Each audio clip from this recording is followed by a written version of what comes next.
Republican Senator Ted Cruz loves to pick fights with individuals, and as long as I've been doing this, I have never seen Ted Cruz actually win one of these fights. He loves to make fun of people, loves to take cheap shots on social media, and then immediately gets destroyed by these individuals. And it doesn't matter who it is. It doesn't matter if it's celebrities, or if it's other members of Congress, or if it's just average people commenting on his idiotic Twitter feed. Ted Cruz is a serial loser.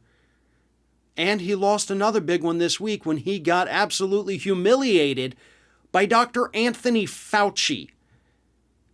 Recently, Ted Cruz bought into the whole right-wing talking point that Fauci is somehow responsible for the entire pandemic.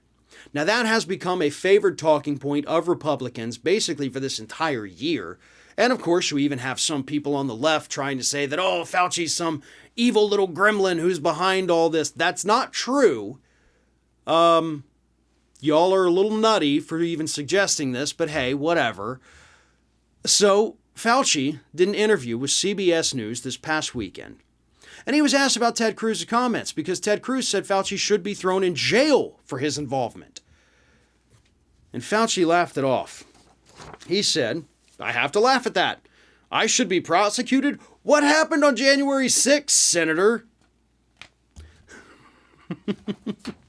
I like that. It's small, it's succinct, and of course it reminds people of an actual crime that was committed that so far Republican members of Congress have escaped any kind of liability for. I should be prosecuted? What happened on January 6th, bro? Did you not see that? You helped facilitate this, and of course you also voted to not certify certain states' electoral college votes.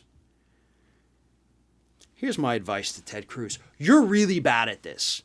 You're really, really bad at attacking other people. You've lost countless Twitter fights to AOC.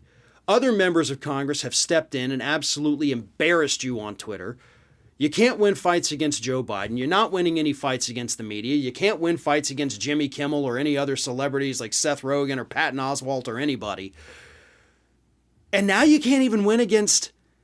What, Fauci's in his 80s? You can't even win against a dude in his 80s? Come on, Ted. At this point, you need to hang it up. It's time to give up, to move on, and just forget about the fact that, oh, I think I've got a good singer. No, you don't. You really don't. They're going to come back and absolutely embarrass you. Because what Fauci did in that little tiny statement, and you may not think, oh, he humiliated him, that's overstatement. It's really not. Because a lot of people have forgotten about Ted Cruz's role in all of this. Ted Cruz voted to not certify certain states' electoral college results. Ted Cruz has been sympathetic to Donald Trump's claims of election fraud, at one point even offering to argue the case himself in front of the United States Supreme Court. People forgot about that, and they need to be reminded, and I'm glad that Fauci did that. Now, I am not a Fauci fanboy by any stretch of the imagination. I do not think that he is a hero, but I also understand, because I'm not a moron, that he's not the villain in this situation. Fauci is not responsible for the pandemic. He's pretty much not responsible for a lot of the progress we've made either. He's played a role in it, sure. But again, he's neither the hero nor the villain. He's just a guy trying to do his job. But you've got Republicans, you've got some people on the left that want to spend their time attacking him instead of trying to move the country out of the pandemic.